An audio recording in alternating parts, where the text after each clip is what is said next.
So since we're doing this for the foreseeable future, StreamYard has a $25 a month plan, which is 2 platforms. And then if you pay $50 a month, it's up to 5 different platforms at the same time. And then if you buy it for a year at a time, it's $40 a month. So I'm just doing it monthly right now. I might switch it later, like after next month when we bring in more money from Patreon, because we're donating everything this month. Yeah. But I think it's worth it. It's nice being able to stream to all the different platforms and have all the chat integrated right into the streaming app itself. That's the big sell on it. Otherwise, you could use restream.io to do the same thing. You just wouldn't be able to see all the comments or post the comments and from all the different platforms. So, yeah, let's see what kind of engagement we get on Facebook and see if it's worth it. Like that's the only other one I really care about. What's the other one? Did you say Periscope? I didn't know that was still around. Yeah, it's still around. Facebook is the one that I wanted as well. And we'll see what happens. That's why I paid for a month. If it works out okay, I'm here for it. See. So, you guys see this cool shirt Sarah got me?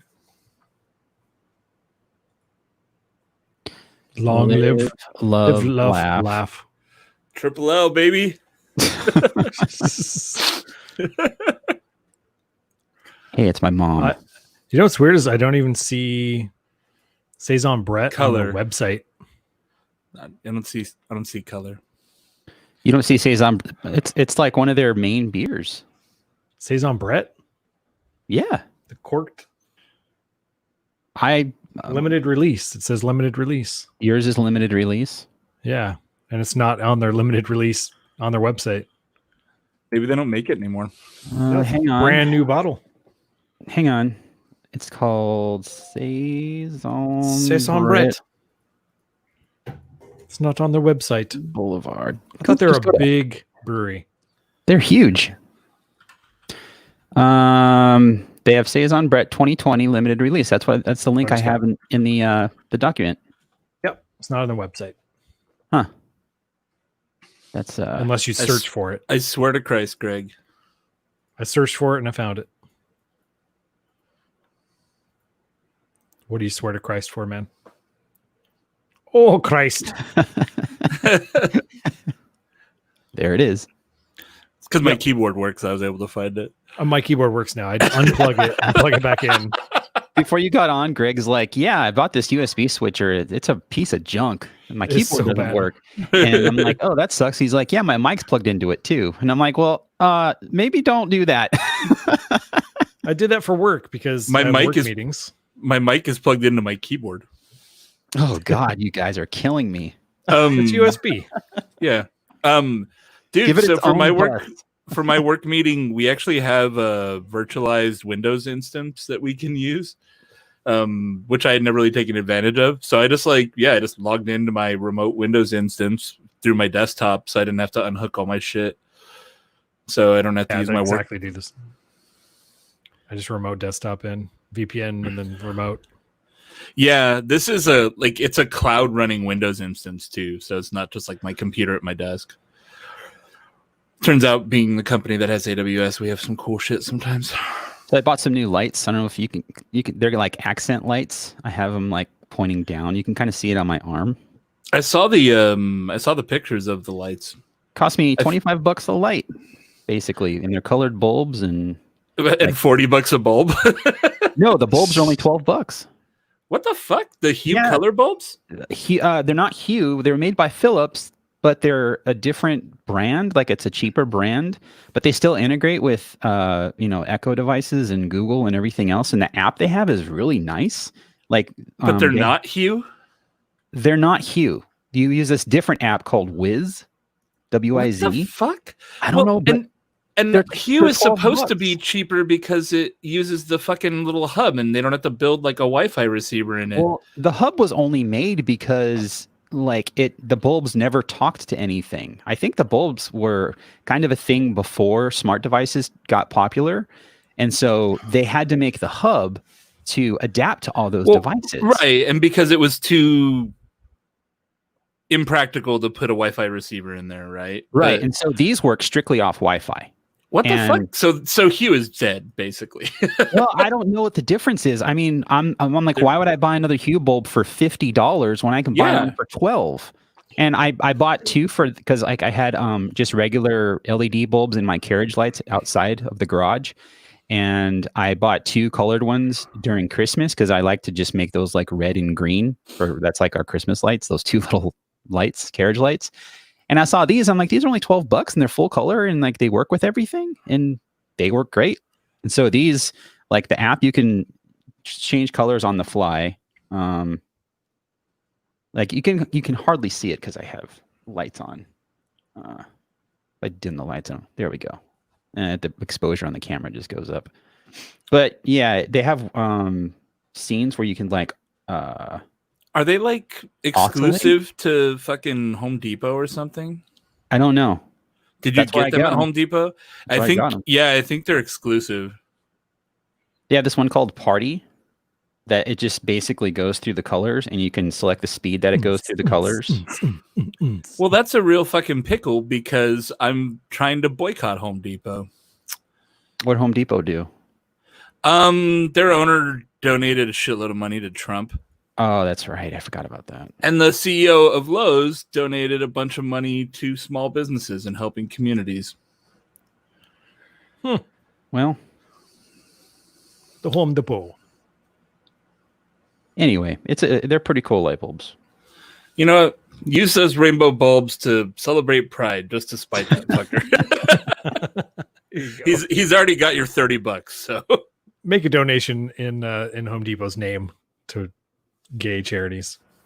But I wanted to get like like track lights that are just individuals, but they have to mount them on a track. I wanted to get like just like lights that I could screw to the wall. And I was at Home Depot and I was there for like 40 minutes and I was like, why am I overthinking this? I just got two aluminum like drop lights that they sell for like construction. They call them heat lamps now because everything is LED and those get really hot if you put an incandescent bulb in them. I got those. I clamped them to like the little top part of my closet and they do what I want. And then and the other problem I have is when I'm working here, I have all this light in front of me facing me, but there's nothing facing down except for the ceiling fan, which is still pretty far away. And so I can just switch these to be white for when I'm working, and then it's nice and bright. It's pretty cool. Is Tim coming today? No, he called in sick. Oh. So far, so now it's showing us likes and whatnot from Facebook. That's freaking awesome. And you can chat through the app on Facebook.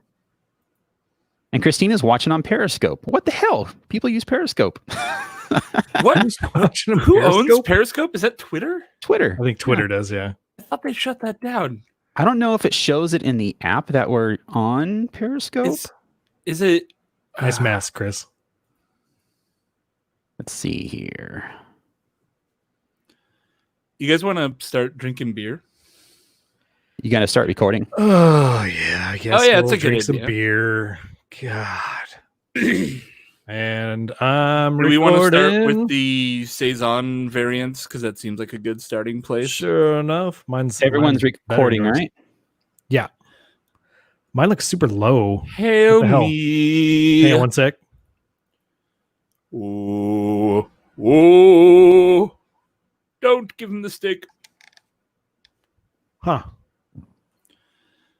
Okay, something's fucked up. All right. That goddamn hub. John, have I Screwed geeked everything out up. on my... Did I tell you I got my fake AirPods? Yeah, you showed them to me. The Jabra ones? When I didn't go to your house to pick up or to drop off beer. Oh, that's right. Testing 1, 2, 3. No, that's fixed. Okay, I'll back up. They're pretty a cool, little man. bit. I'm liking them. I was like, dude, I should set them up next time and actually pair them to my computer, and then I can use them for the fucking podcast. Nice. Okay, I am recording. And then I'll be like Everything's MKBHD. good. What's that? You know who MKBHD is, Greg? No, Marquez no idea. Brownlee. Oh, I watch the stuff every now and then. Yeah. I'm not like a subscriber or anything. He because he always has AirPods in his videos. Like he's using his AirPods to do his to hear his audio. Oh. Well, all right. All right, this time I'm going to be smart and keep the beer in the fridge so it's not warm by the end of the show, because that was annoying last show. Let me go grab some.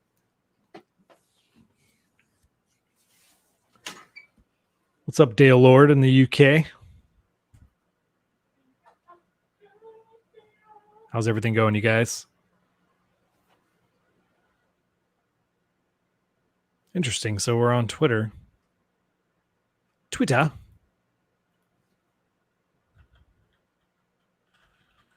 We're on Twitter. We're on Facebook. We're on Twitch. So yeah, it looks like YouTube. Twitter, I guess, just takes you to Periscope. Does it tweet that we are live or something? That's what I'm looking up.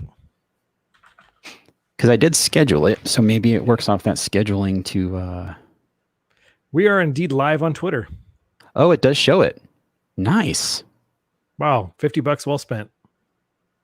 Well, I'm retweeting it. and so far we have the most viewers of any stream we've done so far. At least in the hello, first, 5 everybody. minutes. I know. Yeah, that's rad. Sweet. Dale, it's been a while, man. Where have you been? Been a while since I've been watching the Four Brewers pod. It's been a while. I don't want to get sound copyrighted. Yeah, you do such a compelling rendition.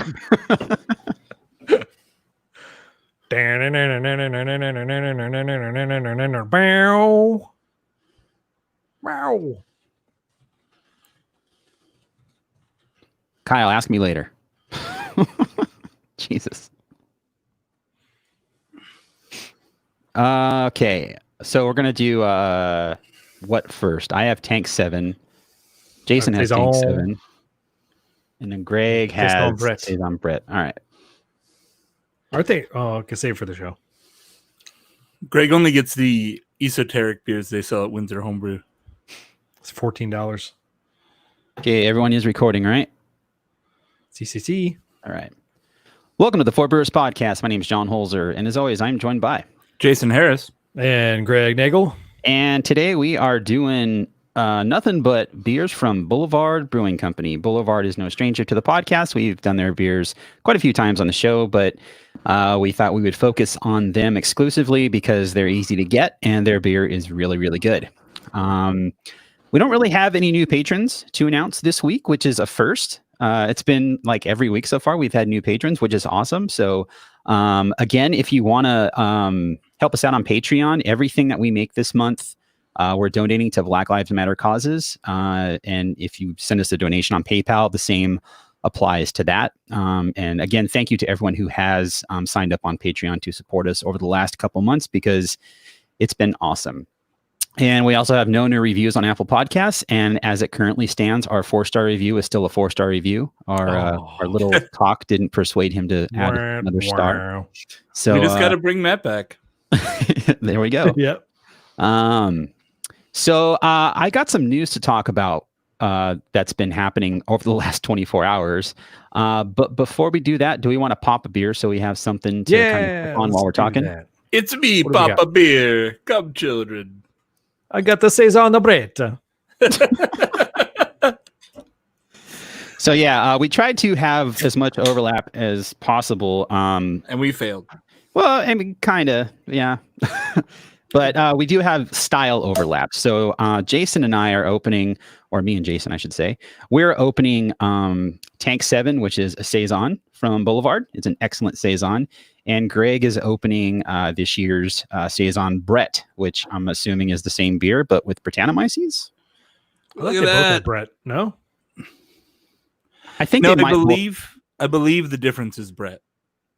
Tank 7 is a special tank. I don't quite know the history behind it, but they were doing batches of this beer, and Tank 7, legend has it, is the one tank that always came out really good, and so it donned the name of the beer, or the beer got its name from that tank. So, yeah, it's a great beer.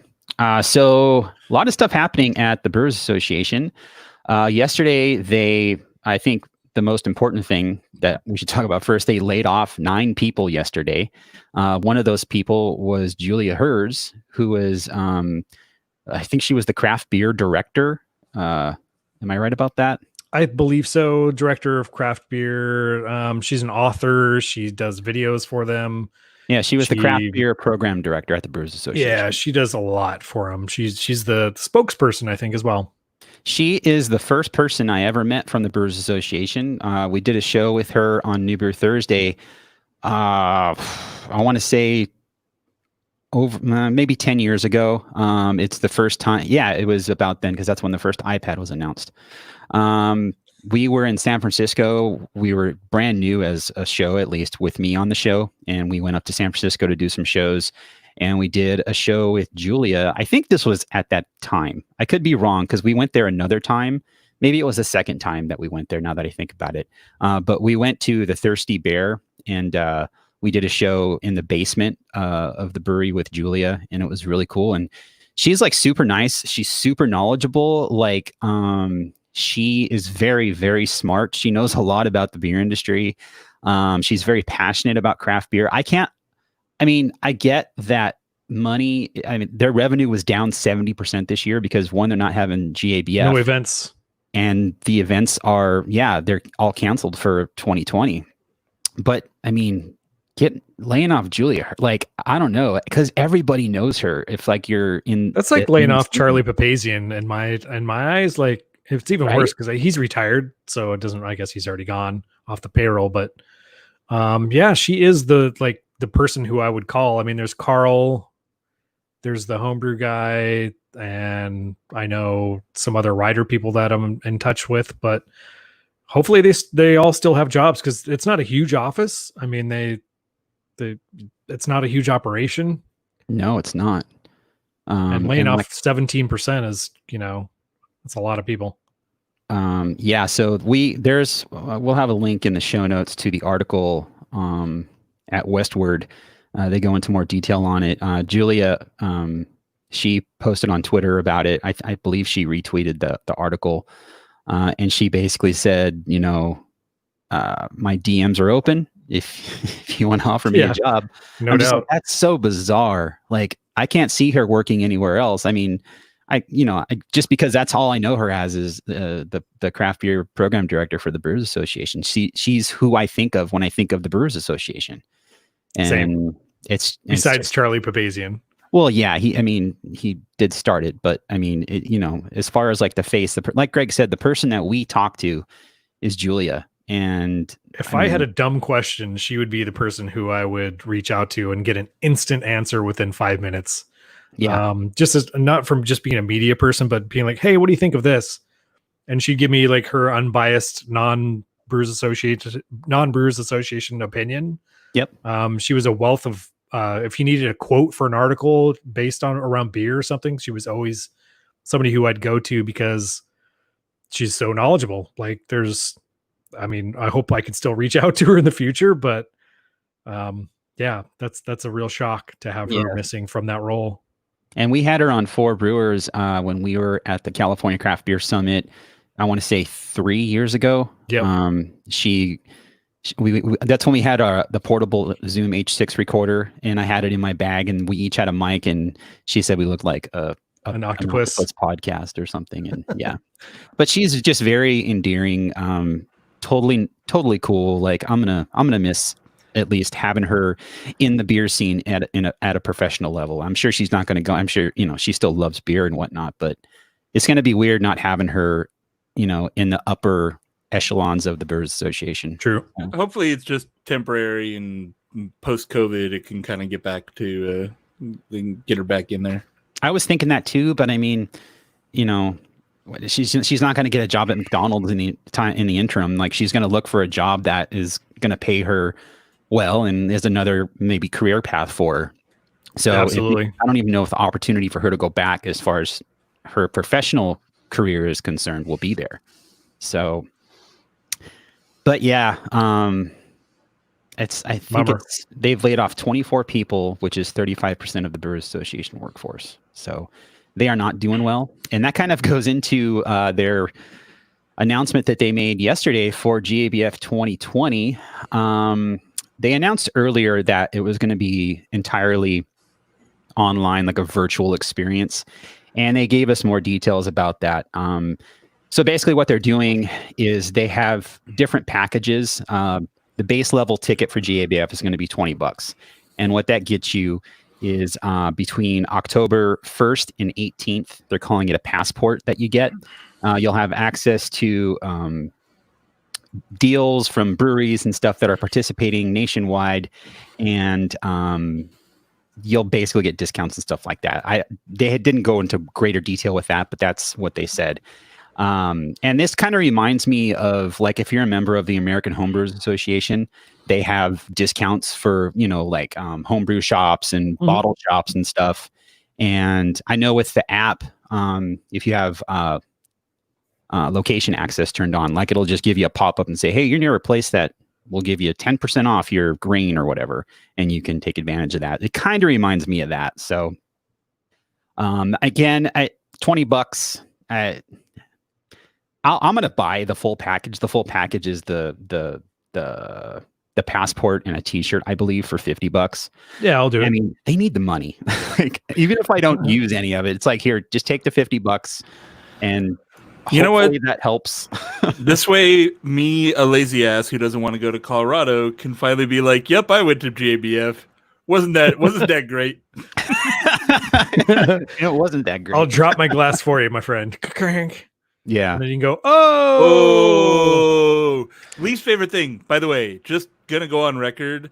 The people who when someone drops a glass, the most fucking annoying thing at a beer festival. Yeah, like, shut the fuck up. Yeah. It's kind of cool hearing it at GABF for the first time because many people do it. Nope. But nope. You get tired of it pretty quick. It's the same people that are lighting fireworks off since Mother's Day, Yeah. Even in raw daylight, just fireworks.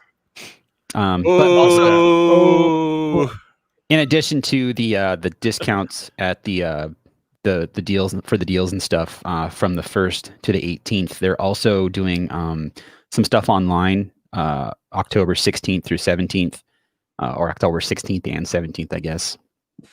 It's going to be, I guess this is what they said. It's going to include Brewers studio happy hours, tastings, and interviews with brewers from around the country. So I mean, yeah. It's like, I'll take the shirt. Yeah, the passport. I didn't participate in the Untapped online thing that they did. So I don't know how that went. So are they basically selling, like, when you were a kid and you're doing like a fundraiser for your school and they're like, go sell this coupon book? It feels like that's what they're selling. I'm fine with that. Like, we're literally injecting money into our local economies by going to breweries, and that's a good positive thing. So I mean, what else? I'm about it. Yeah, what else are they going to do? Like, you can't meet in person. They don't want to encourage people, I'm sure, to go to tasting rooms and hang out. I don't know. It's tough to navigate and to come up with some kind of plan that works for everybody across the country, because especially with local regulations, like if you go to, I don't know, Vermont or something, like, and the COVID-19 their numbers are going down. I think it was Vermont. I'm not sure. Somewhere up in the sticks, the northeast, as opposed to Florida, where they're out of control right now. How do you navigate those markets to make this thing work for everybody? You can't. And so I think they're doing the best they can with what they've been dealt. And I mean, I would like to see them do kind of like the virtual beer fest that a couple people have done, like Untapped did it and stuff like that. I think being GABF, they could probably do that in a very cool way. But yeah, but how? That's, again, like I said, maybe if I would have watched the Untapped or participated in it, I could have seen like an idea of what that could be like, but I don't know. And I think Jason Alstrom from Beer Advocate, he was also asking people on Twitter what their idea of like a virtual beer fest would be, because I think they're kicking around doing something with their Extreme Beer Fest online. But I mean, today would have been the 7th annual FERC Fest, and oh man, on FERC Fest's Facebook page, I kind of made a slight dig at festivals that are doing these online things, because I mean, who wants to sit in a room and, you know, on your couch and watch a beer? Some people talk about beer for 4 hours in a Zoom call. It just seems like, just give me like a mixed 12 pack from the, like, suppose like the Orange County Brewers Guild put together a mixed 12 pack of all breweries from various breweries. I'd buy that. Like, and then, you know, maybe they had a 1 hour session pre-recorded. I don't want live, where you can just go and hook it up and drink it at your own leisure. You don't like tied to like, hey, Saturday at 12 o'clock. It's kind of dismissive though, because like we've been to the California Craft Beer Summit where we literally just sit in conferences watching dudes talk about beer for fucking 8 hours. Yeah. Like it's the same thing, just at home. Right. Like watching Garrett Oliver can hold up a cheese that's fresh from his fridge instead of been sitting in his pocket all day. Again, even us just sitting here talking about it, it's like, well, what if you did this? Well, what if you did this? And then Jason's like, well, no, I don't mind doing that, because it's so difficult, because we've never had to do something like this, and like doing it for the first time, especially being forced. It's like you have such limited time and resources to come up with the plan. Like it just makes things difficult. So yeah, I can only imagine how other event producers, like suppose the Brouhaha people, like, you know, their entire business model is completely shattered.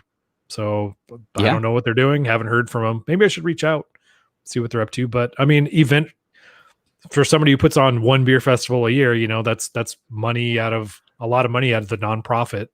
We give all the money too hard, Greg. The answer you're going to find in a lot of those cases is they're out screaming in the street at Reopen the State protests. Yeah, you know,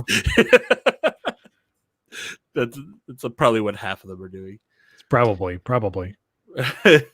Anyway, so yeah, the news coming out of the Brewers Association yesterday was just all kind of bad and depressing. So speaking of things that aren't bad and depressing, let's talk about beer. Let's do this. So like I said, we're doing beers from Boulevard Brewing. They're a pretty big brewery. They're, as far as I know, very, very accessible. They're all over the country. Just to give you a little brief history on Boulevard, they were founded in 1989 by John McDonald. He was an art student who went to art school and graduated and then became a carpenter. And I'm doing a lot of summarizing here. And he was also a home brewer, and he thought, I want to open a brewery. And so he opened a brewery in 1989. He opened, let's see. And 89 puts him at one of the oldest of the big craft breweries too. No doubt. Like getting into the 80s is well before everybody else, I think. And also in St. Louis, right? Yeah, right in the heart of like Budweiser town. Yeah, that's a pretty bold move to be. Or they're in Kansas City, I guess. Oh, yeah, okay. Kansas City. But either way, in the not far in AB's backyard, basically being like, you know what, fuck it, we're gonna open a brewery. People are like Budweiser. Yeah, I mean their story kind of follows similarly to Stone Brewing Companies, where they opened at a time where it wasn't a good idea to open a craft brewery, because I think Stone was a little further ahead or a little later on. But they're in 94, I think. Yeah, and so the craft beer, as far as it being dead, I think late 80s was when it was starting to come back from its death, basically. And so Stone was kind of riding that wave up a little bit, where Boulevard started in 89, where it was just like, you're an idiot if you want to open a craft brewery. Look at this 89 era picture with the Budweiser tap right next to the Boulevard one. That's pretty cool. And what else would be on tap back then? Miller Lite, apparently. Miller Lite. Exactly. So without getting into too much detail, the first brew house, it was a 35-barrel vintage Bavarian brew house. Their original business plan called for them to brew 6,000 barrels of beer. Ultimately, that was their goal. And by their third year, they had sold over 7,000 barrels. So that's pretty dope. And then they would eventually take out a loan for $25 million to expand the brew house to a 150-barrel brew house and open a tasting room. They make offices and stuff like that. And then, of course, they got bought out eventually in 2001. Not in 2001. They got bought out by, let me start that over. And then they eventually got bought out by Duvel Mortgat, who is also co-owners of Firestone Walker. They also own that Italian brewery. I'm trying to find it here. Birrificio? Birrificio Italiano? There you go. Del Ducato from Italy. Okay. Isn't that the brewery they collab with? Do this when you're saying it. It's the Saison Obretta. Del Ducato. Yeah, see, you're like fucking Enzo Ferrari over here. Get on my gondola over there with my Saison Brett. I think you just went New York douchebag. Yeah. That's the wrong Italian. But hey, forget about it. So forget about it. Come to Italy. Forget about it. Some gabagool. Get the gabagool. Get the gabagool and Saison Brett. Put it on the gondola back there, okay? You guys. Come on now. Forget about it. He's right. Our accents haven't improved. But so yeah, go ahead. That's a brief history on Boulevard. They opened up a new canning line in 2018 that's capable of filling 350 12-ounce cans per minute, which is pretty dope. Boom. And they also bought a building next door to the brewery. That's basically like a recreational center. They call it the Tours and Rec Center. And they have a 10,000 square foot beer hall and then multiple floors of other entertainment and amenities. Never been. Boulevard's kind of a big deal. And if you just see their beer sitting on shelves, they're a well-known brewery that makes excellent beer. So pick it up if you see it, because you can't really go wrong with anything. Like some of the cans that come out of some of the Boulevard cans you get are actually made at Firestone Walker. Yeah. Yeah, I think they've completely blended their brewed in Paso. So some of the Firestone stuff is made in Missouri, which makes sense. Yeah. And then Almagang, I think, does stuff like that as well. I believe when Boulevard and Firestone kind of came into the same fold, they really upped the production on a lot of the barrel work stuff because they had a lot more barrel capacity over at Boulevard that they were able to utilize. How's your Tank 7 there, by the way? Really good. I've drank like half of it and I realize it's 8% now. So this is 8%? Yeah. Oh wow, it's 8.5%. Oh yeah. Boy. Yeah, it doesn't taste like it. I don't think there's Brett in it for sure. It tastes more like a traditional Saison yeast. I think the difference with Saison Brett is that it's dry hopped and has Brett in the bottle. That's exactly what the website says. Yeah. Yeah. So it's based on the very popular Tank 7. It's assertively dry hopped, which it is. It's very hoppy. Then bottle conditioned with various yeasts, including Brett. Doesn't say which strain. Doesn't say what hops. It's kind of hard to pin down, but like it's very farmhouse, very wet grass, damp hay. Very floral, very sort of bitter, assertive. Like it's very, very refreshing. It's very I'm curious from a pure like production perspective. Like you're running, so they're putting Brett in the bottle because they don't want it in the brew house, probably, right? But like, how do you get Brett in the bottle? Like, it's in a big giant production brewery, right? Like, I mean, there's the story of the birds and the bees. The story of the birds and the bees. And Jason, it's how people are born. It's the same. So they put their dicks in the bottle, right? They put the Brett penises inside the bottle, and it shoots its Brett love into the bottle. Okay, all right. And then little Brett beers are born. God, that's how I was born. He's back. This is super good, though. Oh my God, you guys! This is probably didn't we have a Saison showdown where this scored very highly? Which was it like a? I know Boulevard ranked very high and both one the of our beers things did really well. I think it came in second, I believe. And then Opal from Firestone, ironically, came in third or something. No, Saison Brett won. It won the Saison Showdown. Yep. Way back in 2015. I'm gonna buy a case of this, dude. I'm not even joking. No joke. It's super good, man. I'm jealous that you have Saison Brett because that wasn't available to me. But yeah, we did the bracket on that one, which we've never done that format again. I don't think the head-to-head format. Yeah, that was fun too. That was kind of fun. We should do that again. Yeah, just for a trip down memory lane, I found the bracket of it. Oh, sweet. And it was Alma Gang was in there. Yep, Alma Gang got knocked out and won by Boulevard. Boulevard knocked out a bunch of hitters. They knocked out DuPont. Dang. Yeah, they knocked out Grassroots, which is Anchorage and Hill Farmstead, right? The Grassroots brewing beer. And then they took out Firestone, who's dominating the other bracket. Yeah, Firestone. It was in the end. It was between Firestone, Opal, and then Boulevard Saison Brett, and Saison Brett won. Yeah, and Opal was just like a toss-in. Like I just happened to bring a bottle, and it did really well. R.I.P. Opal. Beer's no longer around. Yeah, exactly. Huh. Good times.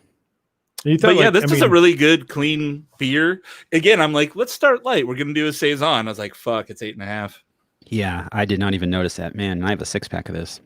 Oh boy, you're styling then. It's such a good food beer. Honestly, any sort of like mac and cheese or like melted Gruyere or something like that, Tank 7 is gonna really like amplify those cheesy notes and cut through the fat as well because it's nice and crisp. Absolutely. Yeah, they actually advertise it. It's big in their documentation for it on the website. They say it's one of the ultimate food pairing beers in existence. Which it is. It's really good. Ah, the French. I mean, every now and then you'll go to a restaurant that has a really shitty beer list and they'll have Boulevard beers there. And I'm like, I'll get a Tank 7 because it's going to withhold the stand of like, it'll sit on a shelf for, I don't know, 2 years and still taste good. I would say Tank 7 is also probably a good cellar beer if you're wanting to experiment with that because, one, it's 8.5%, so you're in that range where you're good to sit on it for a while. And it's only a 12-ounce bottle. So you can buy a 6-pack and stagger them out. Especially Saison Brett because it's Brett in the bottle, so that one will definitely change and evolve over time. Right. Yeah, the dry hops will fade out. It's sort of like Orval, where I don't know if you've ever had a fresh Orval, but I have not. But I've heard stories where it's very hoppy, like if you get it in Belgium. Mm-hmm. But I've heard the same, yeah. Sits on shelves over here, but I assume that once the hops fade, the Brett's kind of takes over as the with the polyphenols and all sorts of flavor compounds sort of pop out. Hi, it's me, Polyphenol. What the hell? I know. I was trying to make a new character. It's got many phenols. Hi, it's me, Polyphenol. I don't know what that was. Yeah, I don't know. I'm surprised it wasn't a parrot. Like Polly want a phenol? Rock Polyphenol. Oh dear God. Oh man. I low-key had a second spare beer. Speaking of beer that's been cellared, this IPA is 5 days or so from its fucking drink by date, which means it's like 6 months old. Ooh. I rolled the dice at Total Wine, man. I just bought it online and did the curbside, so I didn't get to check dates before I got anything. And yeah, that's the Space Camper Cosmic IPA, which we've done on the show already. So it sucks that it's so old for you because you spent money on it, but yeah. Yeah, it smells old. It's like, hops are faded. What about you got Phantom Haze also? Is that somewhat fresh? I don't know. That's in the fridge. Well, do we want to go on look? To, because I have me and Jason both have the Calling. Oof. I have Kyle. This may be Kyle from the chat homebrew. Well, we can do whatever we want. I mean, at this point, we only have one more beer in common between me and Jason. So, okay. Do you want to do the homebrew? Yeah. All right, go grab it. I'm gonna dump this IPA and get the haze and hope it's better. All right. Total Wine strikes again.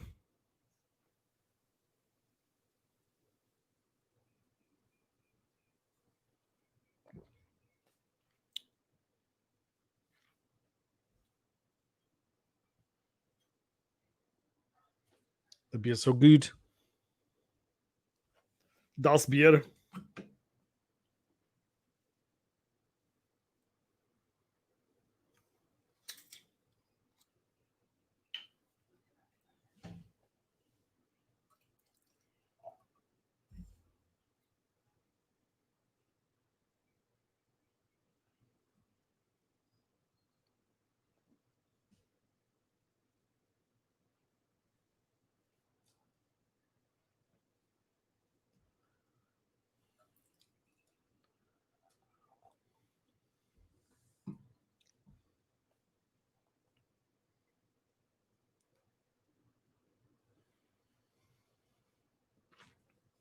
Shit. I'd like to try a fresh Orval. Right? I wonder if you could order them online anywhere and have them shipped. I don't know. I think they're a Shelton Brothers. Which is one of those things where Beer. Shelton Brothers beer sort of sits on shelves anyway. Right, yeah.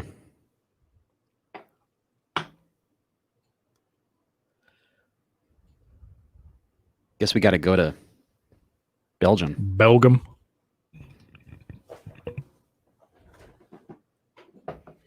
Patreon.com/4brewers.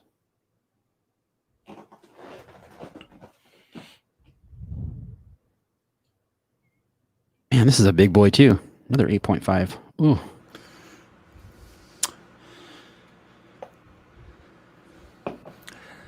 Yeah, I've got a couple barrel aged ones. Those will be fun.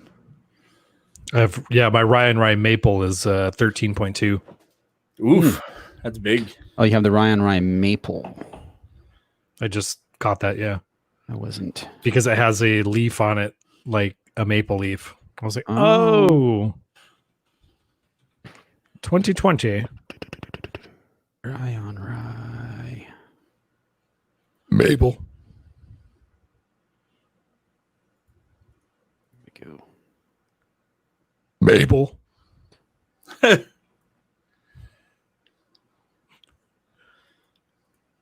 So we can go to Belgium, meet Dale.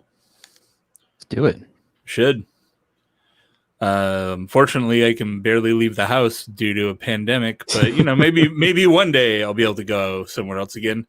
Once you can get that sweet shot in your arm of coronavirus fighting goodness, and then assuming we've regained enough function as a country that we're no longer barred from traveling to Europe. Yeah, exactly. You hear about that? They're like banning U.S. travelers to Europe because the U.S. just botched the fucking pandemic so bad. Dude, you can't even go grocery shopping without some idiots getting yelled at for no masks. It's right. It's very frustrating. Fucking Karen. That's America. Like, it's such an easy thing to do, and death cult, dude. Your head. It's fucking death cult. All right, so moving on. We're kind of gonna part ways here and do our own thing with beers. I opened a beer called The Calling. This is a double IPA from Boulevard, which is also 8.5%, which holy moly. Jason's got Phantom Haze from Boulevard. I guess this is their hazy IPA. Phantom Haze is in my brain. I believe Space Camper is also a hazy, or it's hazy-ish. It's unfiltered, I would say, but not. It doesn't have the flavor profile of a hazy. This beer is also pretty old. And then beer. And then Greg has a homebrew from Kyle from the chat. He gave me 2 homebrews. It's called Awesome Saws, like Saws the hop. And it's 2 Pilsners. One of them has 1 yeast, which is the Imperial L17 Harvest, the original Augustiner. And then the other one is the Imperial L27 Urkel. I noticed you have one of those cool, like, Monster Energy style can. I was going to say, it's very Kyle of him to put it in a Monster Energy can. Yeah. That's very cool. Kyle, it's a real Kyle move. Yeah, he gave me like 10 beers or something. Thanks, Kyle. And he posted the recipe. Yes, he is giving us all the details here. Let's see. So you're doing Awesome Saws. I'm assuming that's the recipe he posted. He used Imperial L17 yeast, which its origin is Augustiner, and Imperial L28 Urkel, I guess that's the 2 beers that he gave you. That's what he's showing me there. So he wants me to do a side by side. So I got two different cans. Gotcha. And then one with Harvest, one with Urkel. All Sots hops. So did I do that? Get it, Urkel. Yeah, I got it. Got it, Jason. From remember in the 90s? How fun was it like watching those TV shows on a Friday night? That was so fun. I didn't really watch that show, actually. I know it more from pop culture references. I just trip out. I'm drinking some dude's homebrew that, looks like a legit Pilsner that you buy off a shelf. It's very crystal clear. Smells like sods in the best way. It's super floral and sort of spicy, sort of got that like herbaceousness to it. Oh, the very herbaceousness. Crystal clear. Yeah. The herbaceousness. Only the French would make something so herbaceous. So what'd you guys get, an IPA? Yeah, I got a Hazy Double IPA. Oh, man. They do Best By dates, which the date on this is July 25th. So it's 5 months old. Yeah, probably.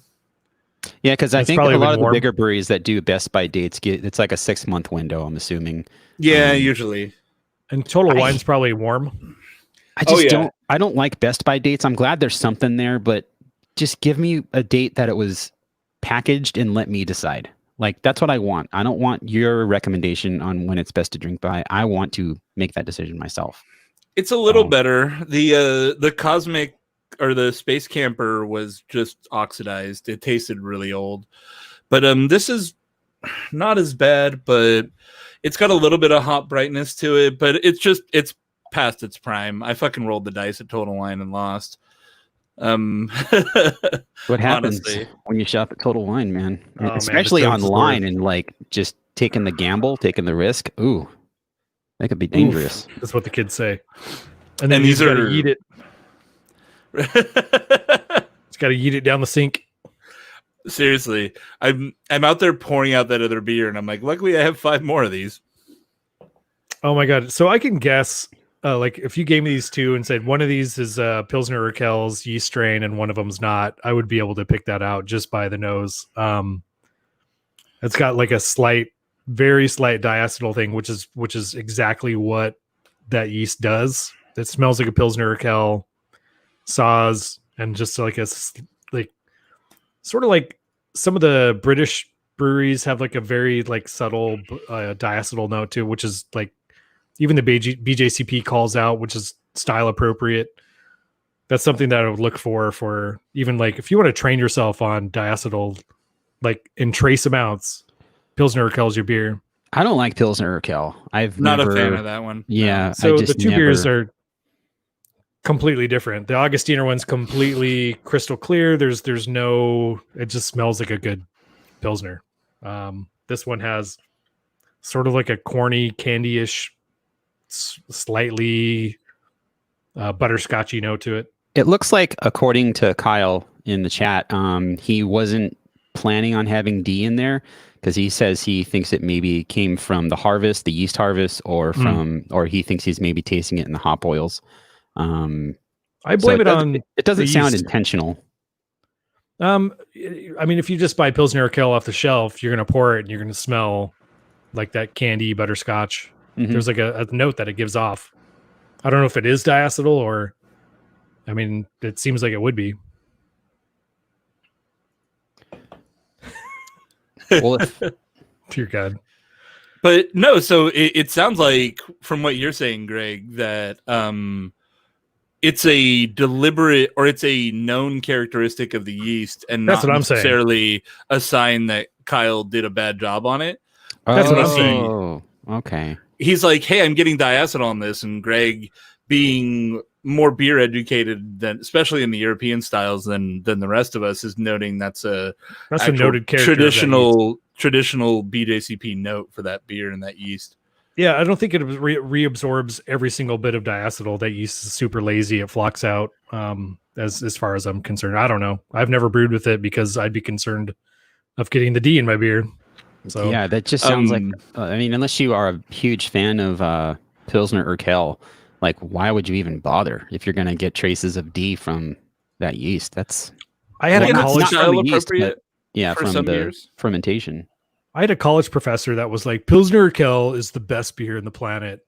And at the time, maybe in the that was 1968, 80s, early 90s, it was like a $9 6-pack or like a $10 6-pack to get, and that was like expensive back then. Like people weren't buying 6-packs for $10, and then it surprisingly it's still for sale. Like I don't know who buys it, but it's still out there. I feel like Euro beer in general is really, really been the biggest victim of the craft beer wave. Like all the spots on shelves that used to be filled with European import beer have really been almost completely overtaken by American craft beer. Oh, totally. Which is a good thing. Yeah, I mean, it turns out, if you can actually get good beer in the country, it's better than shipping it across the fucking ocean. And when your local brewery is making somebody out of Kansas City is making better saison than places in Belgium to our palates, why not just purchase local? Yeah, no joke. That being said, Bitburger still slaps. Get it, Trader Joe's. Yeah, for sure. Yeah. That price point though. Yeah, it's like $4, a $4 4-pack, basically like $1 for a tall can. Pints. Yeah. Yeah, it's totally worth. It slaps. So our takeaway from the Boulevard, Greg just using fucking all the youth slang. He's 68 years old and still young at heart. I'm just gonna start saying like whatever, like when they have the on the Today Show, they have like the 100-year-old birthdays or whatever. And it's gonna whatever it is he says about those ladies, I'm gonna be like, yep, and Greg Nagel here, still spry and sharp as ever. The funny thing about Pilsner Urquell is where's my teeth? What? Well, going back to Boulevard, I opened the calling. Mine is best before July 23rd, so it's probably at that 4-month mark or 5-month maybe. I mean, IPA, I think they would close the window up a little more, maybe 4 months, but it's still tasting pretty good. Like I got to hand it to them for a double IPA. Like I still get a pretty refreshing hop presence on the nose, and it doesn't really taste oxidized at all. Like it's actually really, really good for being on the older side of, fresh. I have one of those. I'm going to go see, and hopefully I can get one salvageable IPA out of this fucking batch. Let's see. See, I mean, Total Wine, red flag. IPA at Total Wine is, man, you're asking for trouble. Yeah. They just sit there. I'm like, I don't know if they have somebody go through every day and dust them because they're so old, but it's like, I'm sure they do. Because that's not a good look. I mean, Total Wine, yeah, you can buy really good wine there, but even their beer cooler isn't like the best beer that they have. Like, none of it needs to be in there. They have the Budweiser and crap like that in there, but right. I'm like, dude, as far as craft put the IPAs in the fridge. At least put the IPAs in the fridge. I mean, it's bad enough to where, Russian River didn't want them selling Pliny. And that's why you can't buy it there, is because they didn't want to put it in the cold box. And that's one of the, Russian River's mandates is you got to keep it cold. And Russian River's got enough power and, notoriety to say, well, we don't need you, Total Wine, because we'll easily sell it somewhere else. Easily, yeah. I know, like Windsor, like you can buy cases of it now. Like, why would I buy it anywhere else? It's cold the entire time. Hey, yeah. So for anyone that's new to watching us, because we got some new faces in here, especially from Facebook, we have a Discord channel that you can hang out in. It's at our website. If you go to fourbrewers.com/live, there's a link to our Discord channel. That's where a lot of people are chatting too. So if you want to talk to some cool people, and even Kyle from the chat who gave us that beer that Greg's drinking, he's there. Dude, right now. Yeah, the Augustiner one is so freaking delicious. Like, I wish I had a 6-pack of it on the beach. Well, So Kyle, good. save one for me because I'm sure I'll be out to Orange County at some point to pick up some beers, and maybe I can meet up with you and grab a bottle or two. Maybe not right away, being the COVID capital of California, but well, sometime. Yeah, OC. The C is for COVID. The last time I went there was when we dropped off those beers for one of our other episodes, and I just went to Bottle Logic, and that's where I met Jeff. Jeff there from Let's Have Some Beer, and we hung out for like 3 minutes, and that's it. So it's easy to get beer somewhere in Orange County. Just go to a public space and hand over the beer, and then leave. Pretty much. It's my life. Good news, guys. This beer was Best Buy April. Oh shit! Man, you got railed. God damn Total Wine. Yeah. Sometimes you get the total, sometimes you get the wine. You know what? Funny enough, though, this beer is probably the best of the 3 IPAs. It holds up. It's more of an old school approach to a double IPA. I think it's kind of like your mid 2000s approach to a double IPA. It's a little bit more malt. It's not super caramelly, but yeah, I wouldn't say it's more malt. I think it's a bigger body. Yeah, that's probably accurate. Because it's not like it's made with. It doesn't look like anyway. It's made with any kind of caramel malts. It's pretty yellow and basic on the color, but it does have that older school double IPA feel. Like from a brewery, it's the original recipe kind of thing, which I respect that. That's what I want. So I'm real upset about not having really much good IPA in this show. The calling is pretty good. Again, kind of an older school. It's high IBU, high bitter. It's sweetness from alcohol with classic. I would guess there's a lot of C hops in there. What's their ABV on that? 8.5. God damn it! Everything's 8.5 today. I know, right? What I didn't even look when I bought it. Yeah, I mean, I didn't either, obviously, because I just bought on a goddamn website. But so we learned: do not buy beer from Total Wine online unless you know it's fresh. No. Put it. Is there like special instructions? Like read the fucking date. No, and if they read the date, then the beer wouldn't be on the fucking shelf. Yeah. Exactly. They don't they don't respect their customers enough hops. to basically not sell them expired beer, which sucks because we were friendly with Total Wine like for a long time on New Beer Thursday. They were like a sponsor of the show, and it just sucks that I guess it varies from manager to manager and store to store, but they should have some kind of policy where it's like have someone go through once a week and clear the old beer. Put it on a fucking, hey, this beer is about to expire in a month. Put it on the clearance shelf like every grocery store does. Well, what if a local brewery sales rep told me that they buy one of everything that's available on their sales sheet from every distributor that they can get, like Wine Warehouse or Stone. So they buy everything. And then they don't have anybody that manages like what's coming in and what's going out. Like, hey, maybe we should not buy that beer that hasn't sold at all. Like maybe. Like, come on, people. I think they really go for smart about it. Quantity over quality is Total Wine's thing. Whereas like even Whole Foods has a pretty decent beer section as far as everything's refrigerated except for like corked and caged beers that don't necessarily need to be.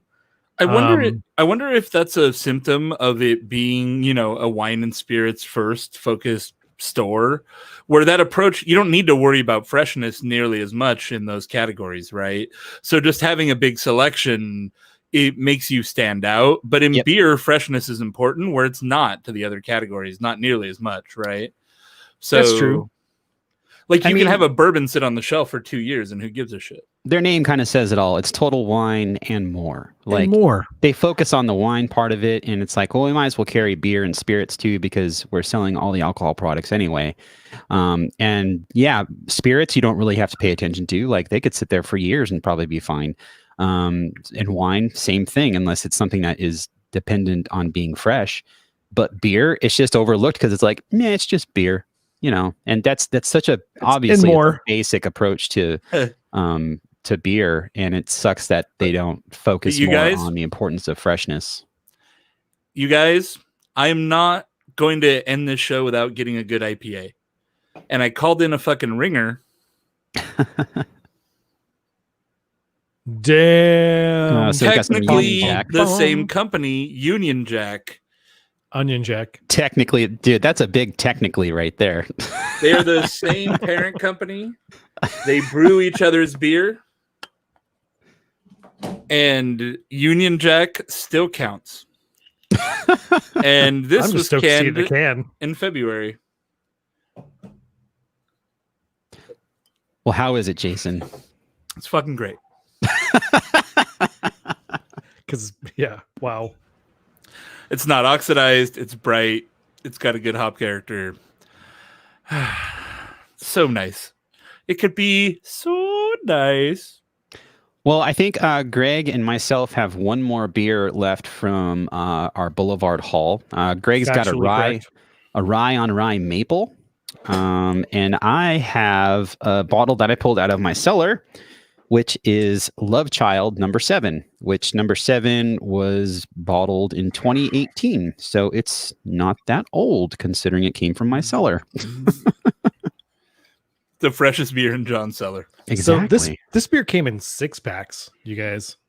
I did see that, but I didn't buy it because of the alcohol. I did look at that.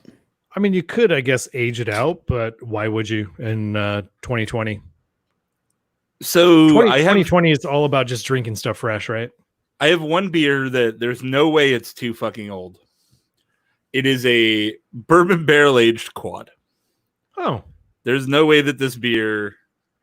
It doesn't matter how long it's been on the shelf. Does it have it has an enjoy by date of February 2022. How ironic is that? Yeah. That's the beer that does not depend on freshness is the freshest beer, but it's 2022. The enjoy by date is 2 years in the future.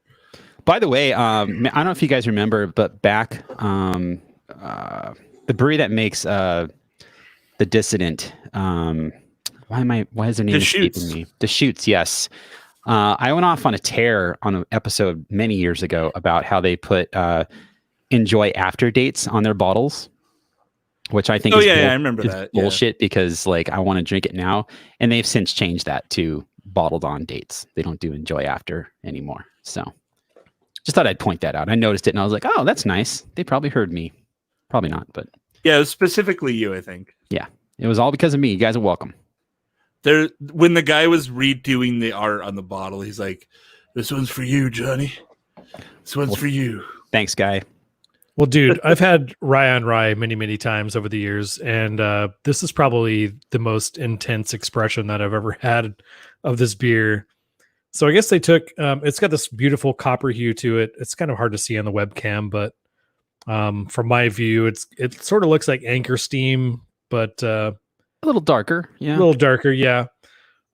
Essentially they took Templeton Rye. It's a really good rye whiskey barrel whiskey company out of I think Iowa, and it's a good $35 bottle of rye whiskey. If you've never had rye whiskey before, that's sort of like a first stepping stone of where I would send people to try it out.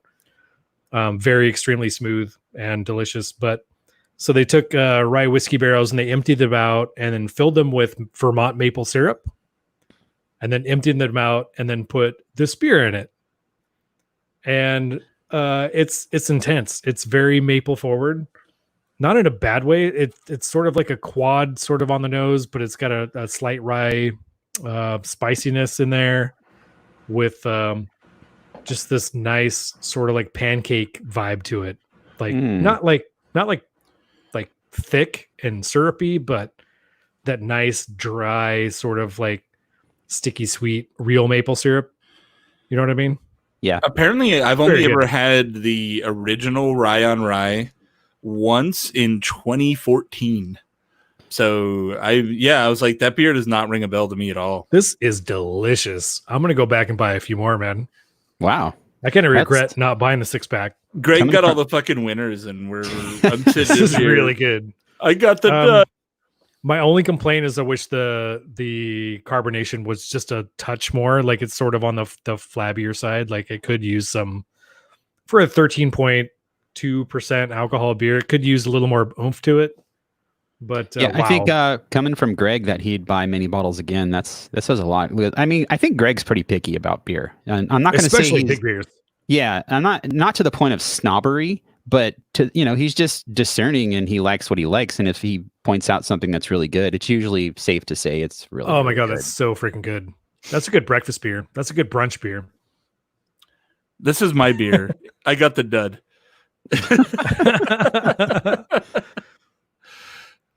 Well,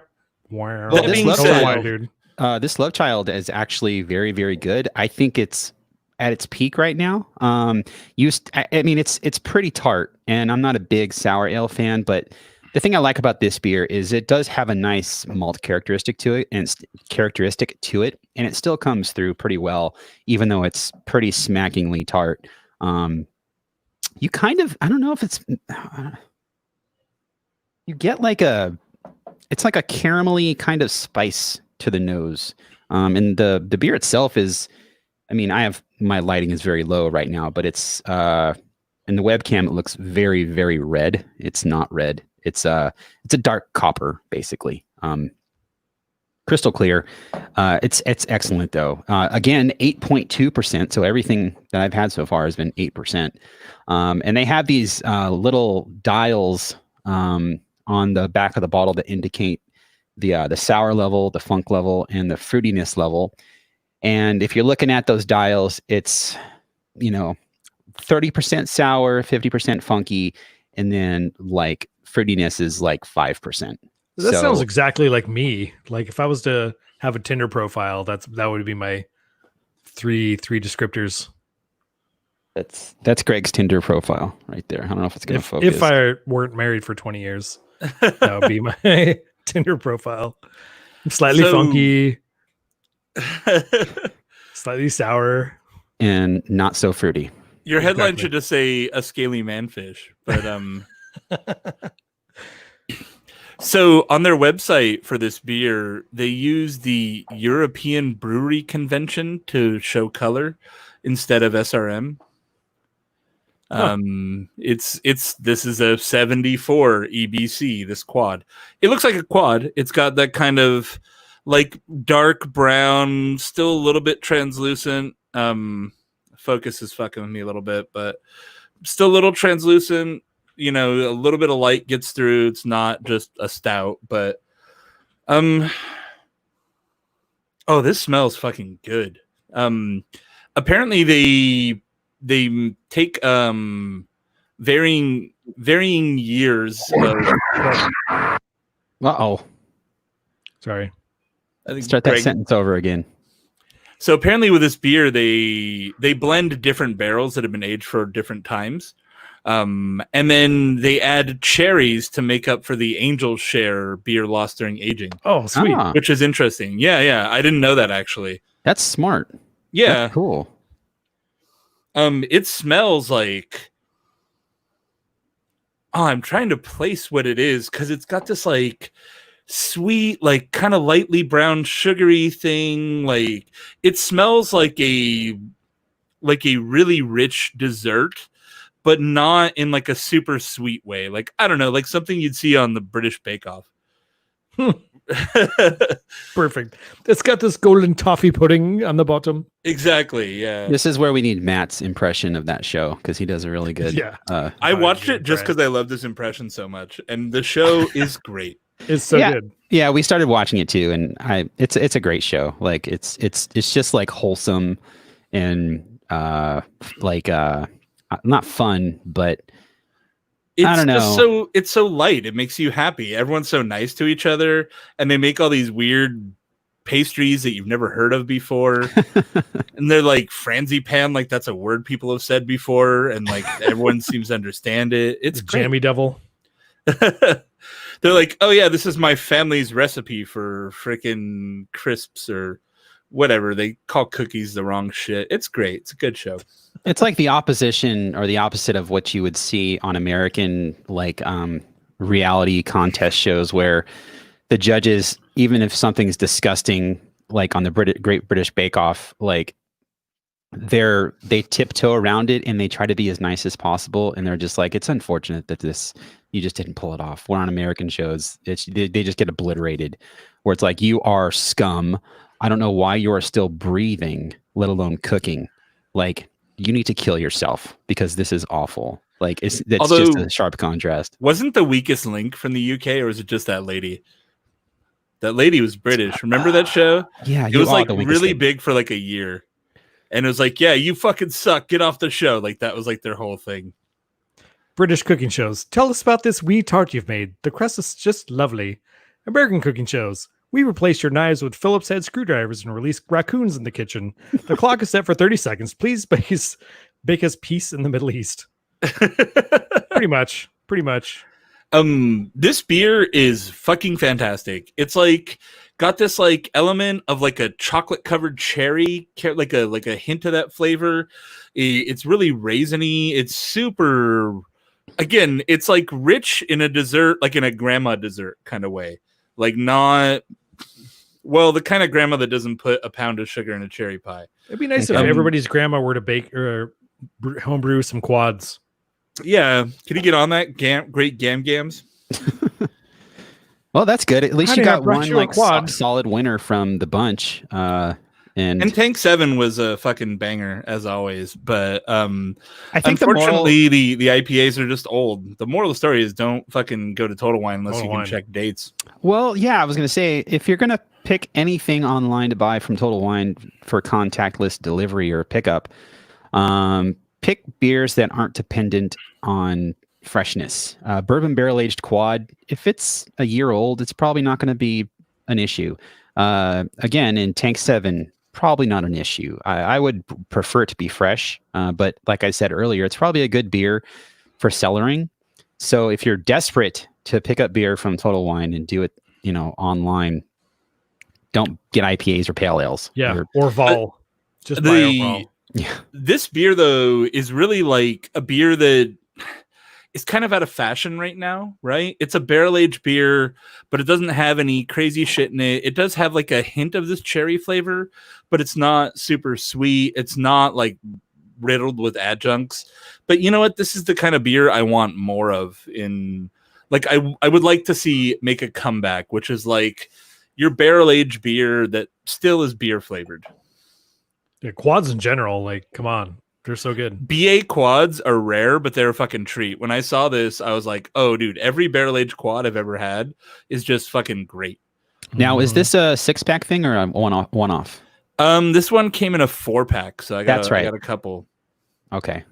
I'll mule you some if you want. I'm pretty sure I saw that at La Bodega as well. I just didn't buy it. Now I regret that because, luckily the ones I got were pretty fresh because La Bodega's on their game. Like I've never bought a beer that's out of code at La Bodega unless it's like a 4-month-old IPA that they missed or something.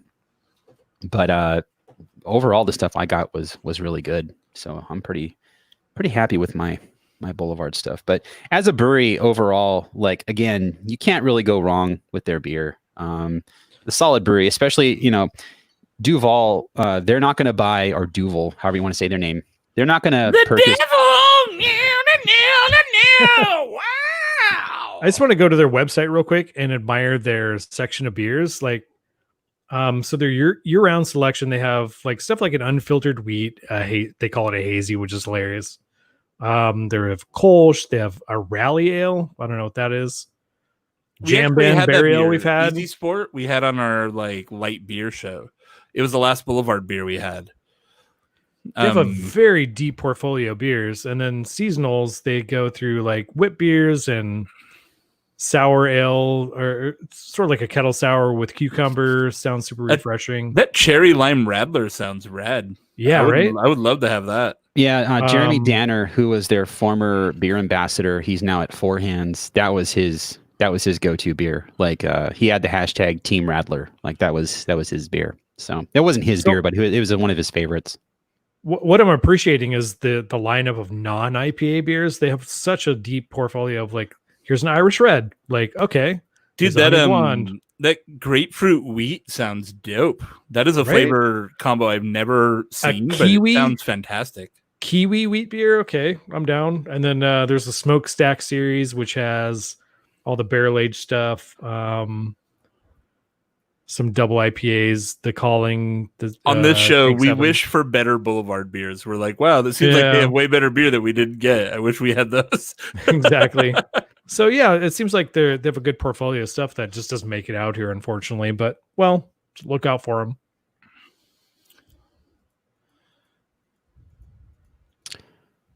Do we want to end it there or some other way? I mean, honestly, it seems like a pretty good spot to end the show. Hey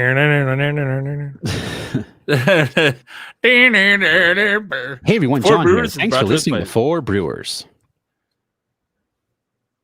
Do you actually record that? Is that a thing you do? No, it's pre-recorded. Is that what's at the end of the show? I don't listen to our show. Yeah, it's at the end. It's weird listening to yourself. It's like jerking yourself off. Like no, it's like weird. Watching yourself. It's like recording yourself jerking off Jason, and watching it. Jerking yourself off is not weird. It's a natural thing that everyone does. It's like Greg said. It's like making a video of yourself jerking off and then jerking off to that. Hi, Mom. She's like, I get that. I understand. She's a cool mom. Greg, though, that was perfect. Yeah, that's exactly what it's like, I guess, for Jason. For me, I have to listen to it. Because the show. Normally what I edit it, and a lot of times you see people that edit podcasts and they just skim and they know what to look for, like for ums and stuff like that. But I'm very critical of myself, and I like to fix my sentences and like make it sound like I'm good at podcasting. So I listen to everything, and then once I have a full edit, I listen to the whole thing again just to make sure I didn't miss anything. And so by the time our show comes out, I've already heard it like 2.5 times and I'm sick of it. So I kind of get it, but yeah, I have to listen to it because I would feel if I could not release a raw episode, I would be afraid to do that. It's bad enough that we have these like live shows saved on the internet because I cringe when I think about it, even though it's not that bad, but I could be a better podcaster and I'm not. So who's Welsh? The lady from The Weakest Link, I think they're referring to. Gotcha. Oh, okay. Yeah, good pull. Did you guys see my shoes? Yeah, they look like they'd be really hard to actually wear as shoes. So far, like 4 sequins have fallen off. Yep. just wearing them around the house. I don't have any pictures on the PC, otherwise I'd post it. I guess I could like go to Instagram. Oops. But you didn't have to cut me off. Oh, we're done, right? I can stop recording. Yeah, let me do that. Only you guys viewing us live. Only 12 of you are getting the real behind the scenes. I mean, 1,200.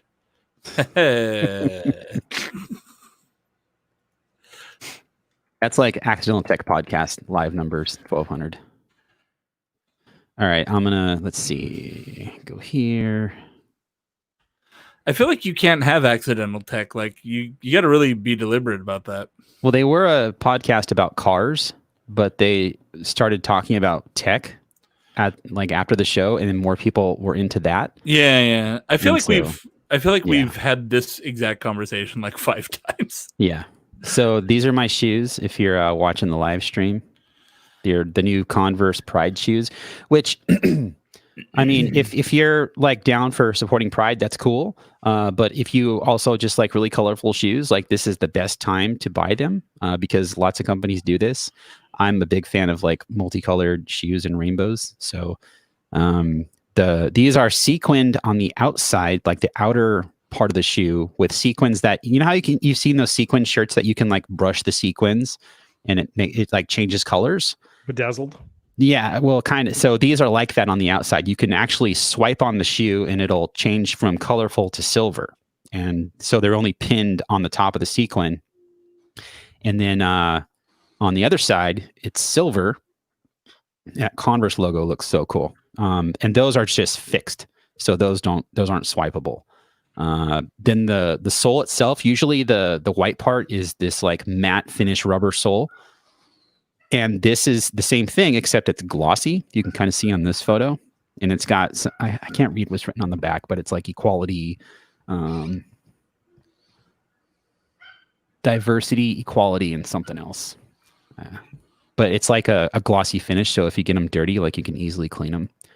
And then the rainbow bottom on there. They're just, it's the best. There's nothing that I'm ever going to buy that'll be. You should change your screen name to Rainbow Bottom. No. Anyway. If we're just showing off our stuff, I have a Triple L shirt from last podcast on the left. Oh, that's what that's from. Live, Laugh, Love, Zabrowski 666, Triple L. What is Zabrowski 666? Henry Zabrowski is dude from the podcast, and 666 is for the devil. Right on. Okay. Yeah. My shirt is from a brewery in, I think, Jackson Hole, Wyoming, that they're like, I don't know, like 10,000 feet up. And that's their thing, is brewed high, because they're high up in the air. Got it. Yeah, you get it? You get it? I was like Lagunitas and Sweetwater. Oh, no, a different one. The battle for 420 beer. Exactly. Well, guys, Boulevard mixed bag. Kyle's homebrew seems better than these IPAs I got. This homebrew is it's not even like homebrew. That's the best kind of homebrew. I have a guy in my work has been sharing homebrew. He's like, yeah, me and my buddy are thinking of starting a brewery, and I'm like, don't. Please don't. Not because of his beer. It just like, dude, like, it is not the time to make a new brewery. Yeah, just don't make new breweries right now. There's one that just opened up in South Orange County. I was Who wrote an article on that? I thought I saw something. Not that I know of. There's two. There's Station, which is a good one. It's a ex dude from Pizza Port, Kane Christensen, super rad dude. It's called Station Brewing. That I look forward to. Super rad dude. His beer is delicious. Knows what the fuck he's doing. I think it's San Juan Capistrano, right next to Heritage Barbecue, which is also opening in a couple weeks. Oh, really? Yep. Which is going to be a great beer spot as well. And then you're gonna have another one called Dog Powerk Brewing, just opened in San Juan. Like P-A-W-R-K. Powerk, yeah. Got it. Dog Powerk. That I'm not sure. Powerk. Two Dog didn't read. Yeah, weird brew name. Also, John, props on the RTJ4 shirt. It's dope. Did you see Zach pop in the chat earlier and throw the pistol and fist in emojis? No, I didn't. Huh. I'll have to go back. If you scroll up, yeah. Have you been watching the Netflix, the Killer Mike thing? No, I haven't. I watched it when it came out. It's all right. Pretty good. It's not great. It's way over the top. Like yeah. Yeah, I'm not sure what they're trying to do. The tone is kind of all over the place on it. I've seen people like commenting to Mike about it on Twitter, and then he like reposting it, but that's all I've really seen of it. I have never. I think maybe I saw a trailer for it or something, but I saw the first two, and it was entertaining. It's worth a watch. You guys want to see the Roadmaster? I might buy. Sure. No. Greg's like hard pass. Greg, how much was your trailer? Like, how much you paying for it? Dude, it's $160 a month. That's what I thought you said. Yeah. There you go, man. And it's a used 2020. Oh my God, pretty dope. Jay, you cannot buy that. Fuck you! I can't afford not to, dude. Dude, can't afford not to. Where's the theme to National Lampoon's Vacation? It's your holiday road. It's classic Americana, dude. It's the last of the great wagons. It's the last car that had a fucking rear-facing jump seat. What are you gonna do with it? You know what? We're gonna drive to a beer fest, and John, you're gonna sit in the Kyle. Actually, Kyle just volunteered. We're all gonna go to a fucking beer festival, and Kyle's gonna sit in the back. It seats 8, dude. Well, I mean, I'll if you want to drive me to a beer festival, I'll welcome that. 8 people? I know at least 4 in this show. I have immediate family. There's Kyle. Everybody, let's go to the beer fest. There's Kyle. I know people. Sarah. There's my immediate family, the people in my household. I have a like romper room of.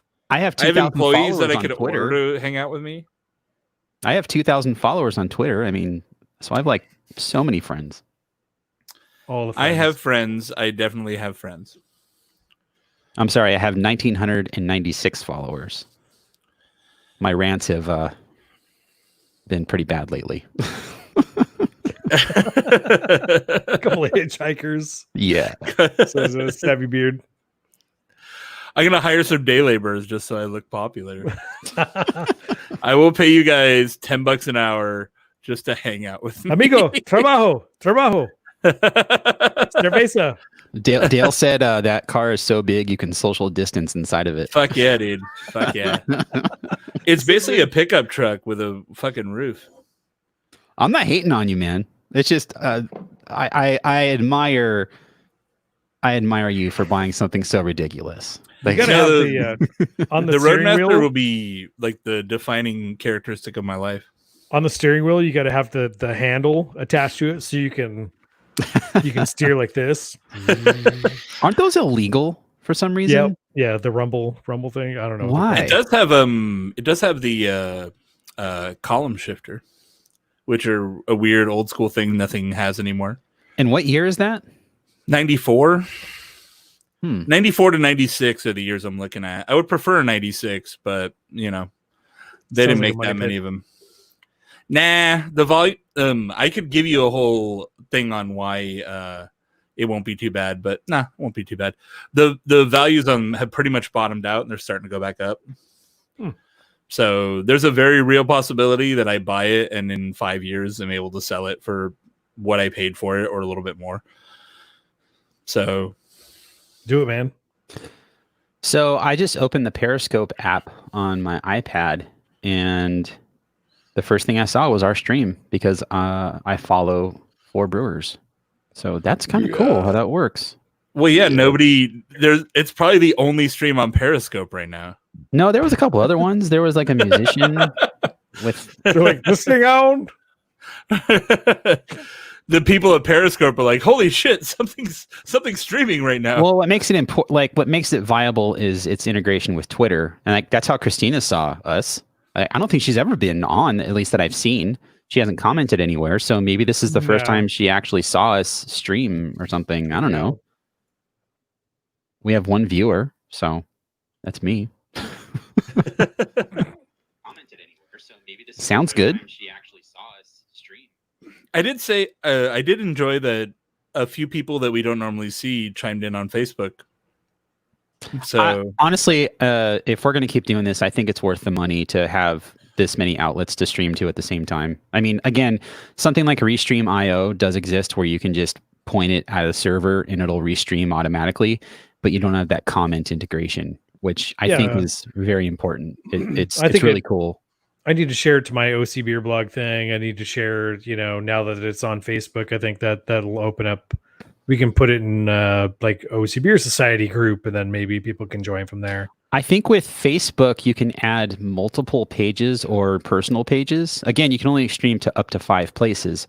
But if you wanted to like have it stream on 4 Brewers Facebook and, OC Beer blogs or your personal, or excuse me, my personal. I mean, that's kind of redundant because once you're on Facebook, don't worry about the personal. But so, the other one they have, I think, is LinkedIn, which I put on my LinkedIn. Well, okay, then give me you can link it then. My LinkedIn sure. I made, and it's all about beer, and then it mentions that I worked for the company I work for, and all I get is like headhunters from other elevator companies wanting to poach me, which is against our union contract. They can't do that. And yeah, that's all it serves. So I'm not going to be streaming to my LinkedIn. Could we stream to LinkedIn? I just want. I don't even have a joke. Fuck it, it's dumb. Here's my LinkedIn. Freelance food and drinks writer. If you want to, we can. No, I was just fucking around. Nothing happens on LinkedIn that I actually enjoy. Dude, I actually get a lot of I'll post an article to LinkedIn and I'll get some traction. Yeah, if you're using LinkedIn for the right reasons, it's actually Four Brews right here. As far as I know. Oh, cool. It's actually a pretty good platform for what it does. But I have no use for it. That's my only. That's where I'm at. So. How do I? But if you wanted to stream it to your LinkedIn, since it's something that you do, I think that would make sense.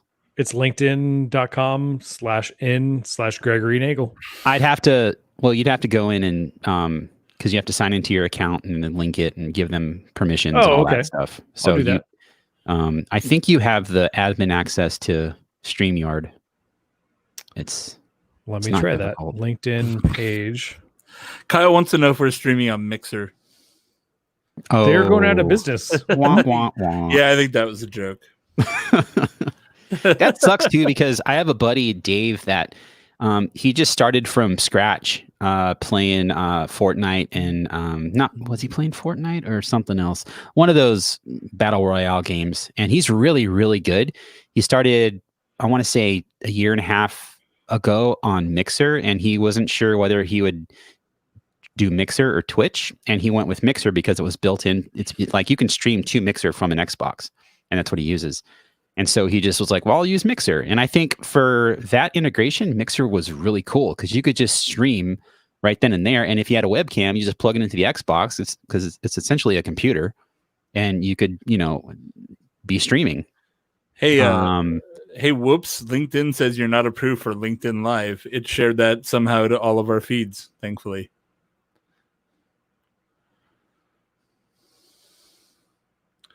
If you look in our chat, it just spammed every one of our feeds. Thanks. Every one of it did. And seriously, no joke. I actively don't want this shit on LinkedIn. Okay, then don't do it. Zach says LinkedIn Live is bizarre. It's okay. Yeah, you probably have to pay for an account that has that.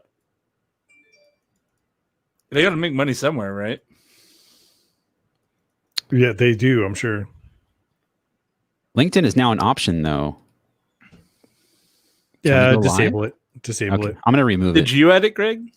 I did. I tried. Okay, I removed it. You son of a bitch. It's gone. Oops. I'm just going to stream bad things on your LinkedIn now. Nah. Not related to the show.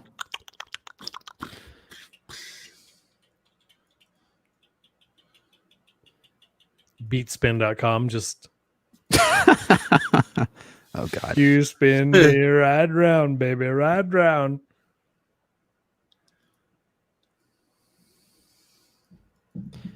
Hey Greg, is your daughter still playing Animal Crossing? She started playing Division 2 actually. Oh. She still plays. She plays a lot of games, so yeah, she goes around. She's all, Dad, I'm really enjoying Division 2. All right, cool. It's very fulfilling. I looked at her build and I was like, yeah, you have a pretty good little build there. Good job. Nice job, kid. Yeah, we should get a group with Yumi, her, and Aiden to be family game night. Oh, for sure. She's like, I tried to pop in one of her games and she's like, Dad, I want to play alone. I was like, all right, yeah, bye. I threw she was dead on the ground. I threw my hive at her and she rezzed. Dad, I want to play alone. I was like, all right, bye. But thanks for the... I'd rather be dead than have you here, Dad. True. Well, next weekend you're going to be able to swim in Animal Crossing, which opens up a whole new world of grinding. Is it a new fantastic point of view? Yeah.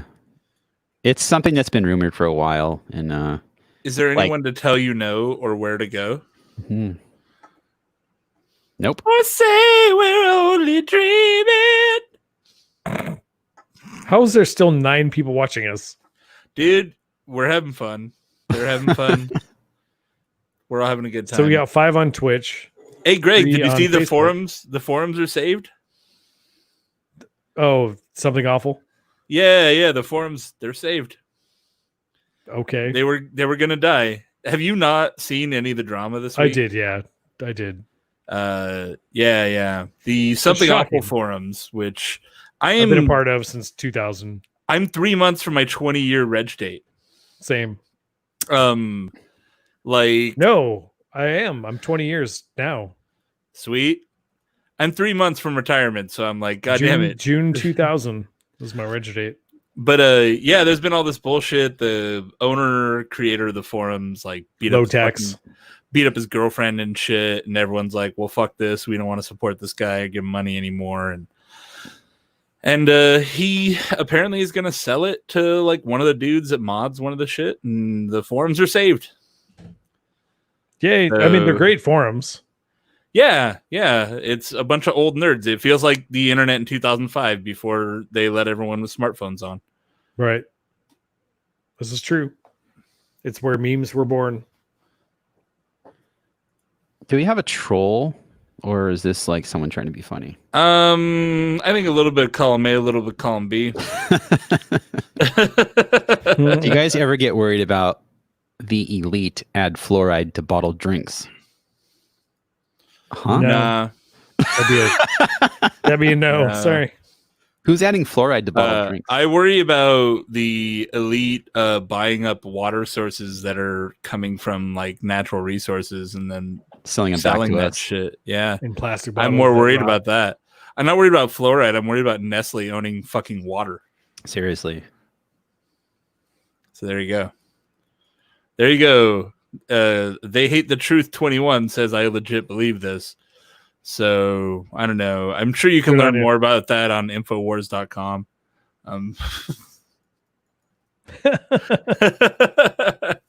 Well, my grandpa that's 99 years old has been drinking water with fluoride his entire life. So do your thing. And that's why he's a sheeple. Yep. His teeth are still intact, not all rotted out. They have been blocked. So we don't need his truth. We do hate the truth. He was right. Yeah, the truth sucks. Fucking wrecked him. Wrecked. All right, gents. You want to wrap it up? Yeah, man. Are there any shout outs we need to give here? Apparently, Kyle from the chat gift shared rewards to 5 others in the chat. What? So that's pretty cool. I don't know what that means, but did what and who now? He gift shared rewards to 5 others in the Twitch chat. Ooh, neat. I don't know what you get because I've never received one of those, but yeah. Thanks, Kyle. Oh yeah, apparently people can. You didn't ban that guy, John. He's still there. He's saying even dumber shit. I said I blocked them.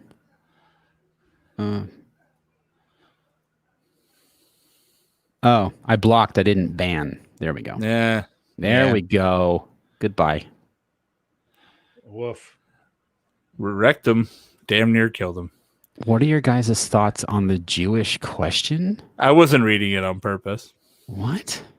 Oh my God. Just look, somehow conspiracy is like kind of silly and fun. You're like, oh yeah, I don't know, like maybe an alien killed JFK, and you're just like, this is a fun rabbit hole. And then they always go anti-Semitic. I don't understand what it is about conspiracy theories and always like blaming the Jews. But like I don't get it. Like, I thought this was turning into the 4 Conspirators podcast. Yeah, dude. I don't understand. It's like, oh, this is kind of silly. Like, oh, there's aliens at Area 51. And you know who doesn't want you to know? The Jews. Like, Jesus Christ, why do you always go Nazi? Racism just always rears its head with these people that are conspiracy theorists. And I don't get it, man. Good old Twitch. Gotta love the internet. Kyle talking about 5G. 5G's trying to cook my sperm. I told you guys that story. I'm pretty sure about the. That's why I can't pleasure my wife. Where they were going like to the city council to ban Verizon from installing 5G antennas because it melts trees, and that was their argument. Like, have you seen that video where it'll like melt a tree? I'm like, No, because that's not real. What are you talking about? It's a wireless platform. If only 5G was going to be anywhere near as cool and and revolutionary as all these conspiracy people make it out to be. It's like, oh, it's 20% faster than 4G. Yeah. You know what I have in my house right here? It's a 5G freaking router. Have your balls fallen off No, from the radiation? no. Like, But at his away? age, his balls are already like swinging down by his knees. They're So. like, It's like, you know, those things you keep on your desk that are just like, yeah. John Rubio, 5G cooked sperm is far better than sous vide sperm. He's right. Okay. Is that John Rubio from the Brewers? I'm assuming. Oh, the one and only. What's up, man? Good to see you. Brewers podcast. Yum. I want my beers. I want my beers. I want my beers. That was not good.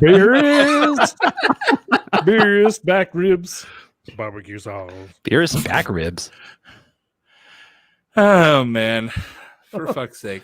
We're We've good, John. gone- How are you doing, man? How is life in Texas? Probably not so well with the COVID numbers coming out of there.